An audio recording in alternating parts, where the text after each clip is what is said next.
Imagine, if you will, Matt, a dystopian future. I know it's hard to picture that right now. I'm there. Yeah, but yeah, imagine that. This is Rollerdrome. Okay. It's set in a dystopian future, as I said. And if you've ever seen the 70s movie Rollerball starring James Caan, Okay. you'll sort of get the vibe of what's going on here. Shady mega corporation sort of trying to popularise this blood sport to distract from their shady dealings. Got it, okay. And you're a newcomer called Kara Hassan, and you're basically fighting for your life in this arena, fighting the house players and other kind of deadly things. So you're playing as a predetermined character with a story, because my instinct when looking at anything that's like arena based, right, is being like, multiplayer, like rounds, chilled out. But this seems like more of a single player thing. This is a single player, story driven thing. So think sort of old school Tony Hawk's Pro Skater. Even in the control system, like triangle to grind rails, X to sort of hold and then release for jump. Then you can pop tricks to rack up scores and combos. You can flip through the air with the right shoulder button, spin with the analog stick. Is it? And it's that. Is it basically Pro Skater with guns? Is that what you're telling me? That is a good way of sort of summing it up, but it's also slightly reductive because there's a little more to it than that. So there's different weapons and stuff for starters. So you start with dual pistols, but then you like acquire stuff like shotguns and grenade launchers and all sorts. And the difficulty ramps up considerably as well after the first kind of level. So you got rockets flying around, you got those sniper sights, and you can press circle to dodge. You've got a thing called reflex time as well, where you can slow down. Nice. Just sort of there, right? The time for a little bit. For these So it slows down. You can sort of line up your aim, pop some tricks or whatever, and that fills up over time. But then you've got your ammo counter as well, which refills as you pop tricks. So the judges will score your combos and then sort of reward you ammo.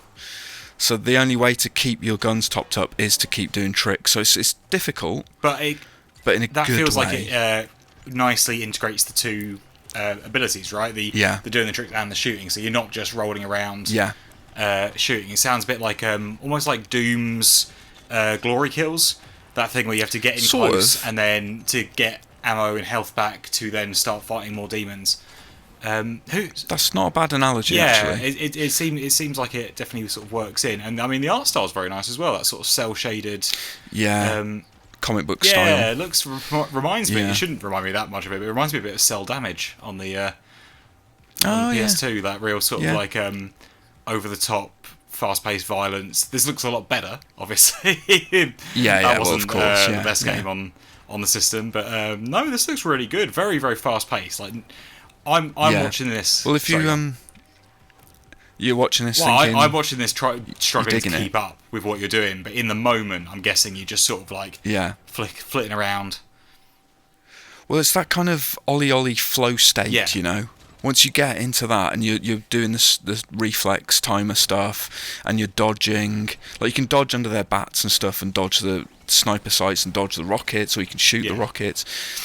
It's initially hard to master, but once you've kind of got the hang of it and it's second nature, the fun is just coming up with combos and racking up points and stuff. So is this the cycling through weapons and so on? Then doing this, it is. It's Roll 7, so this is their follow up to Ollie Ollie World, basically.